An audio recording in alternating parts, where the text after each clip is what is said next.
Hi friends, అందరికీ నమస్కారం. Welcome to my channel. Friends, ఇప్పుడే అందిన వార్త. పాన్ కార్డులు ఉన్న వారికి బిగ్ అలర్ట్, కేంద్రం సంచలన నిర్ణయం. వివరాలు అయితే వీడియోలో తెలుసుకుందాం. వీడియోని ఎక్కడ స్కిప్ చేయకుండా కంప్లీట్గా చూడండి. అప్పుడే మీకు కంప్లీట్ ఇన్ఫర్మేషన్ అనేది తెలుస్తుంది. అలాగే ఇప్పటి వరకు మన ఛానల్లో ఎవరైతే సబ్స్క్రైబ్ చేసుకోలేదో దయచేసి సబ్స్క్రైబ్ చేసుకోండి. అదేవిధంగా లైక్ చేయడం మాత్రం మర్చిపోకండి. ఇంక వివరాల్లోకి అయితే వెళ్ళిపోదాం. పాన్ కార్డు భారతదేశంలో ప్రధాన ఆర్థిక గుర్తింపు పత్రం, పర్మనెంట్ అకౌంట్ నెంబర్ అంటారు. పాన్ కార్డును భారతీయ ఆదాయపు పన్ను శాఖ జారీ చేస్తుంది. ఇది పన్ను చెల్లింపుల నిర్వహణకు అవసరమైన ఒక కీలక పత్రం. ఇది 10 అంకెల సంఖ్యను కలిగి ఉంటుంది. దీనిని వ్యక్తి లేదా సంస్థ యొక్క ప్రత్యేక గుర్తింపు కోసం ఉపయోగిస్తారు. పాన్ కార్డు పన్ను చెల్లింపుదారుల కోసం మాత్రమే కాదు, వివిధ ఆర్థిక కార్యకలాపాల కోసం కూడా అవసరం.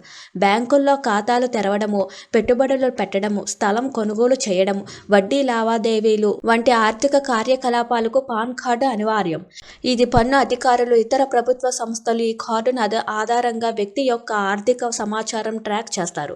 పాన్ కార్డు కోసం దరఖాస్తు చేసుకోవడం చాలా సులభం. ఇది ఇంటర్నెట్ ద్వారా, ఆన్లైన్ పద్ధతిలో లేదా ఎటువంటి సర్వీస్ సెంటర్ల ద్వారా కూడా చేసుకోవచ్చు.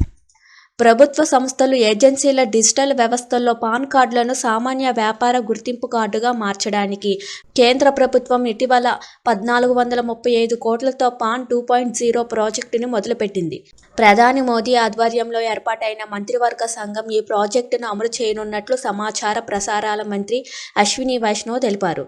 ట్యాక్స్ పేయర్స్కు అత్యంత సులభంగా సేవలు అందించడమే లక్ష్యంగా చేసుకుని కొత్త కార్డులను రూపొందించారు.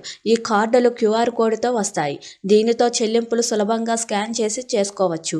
Thank you for watching this video.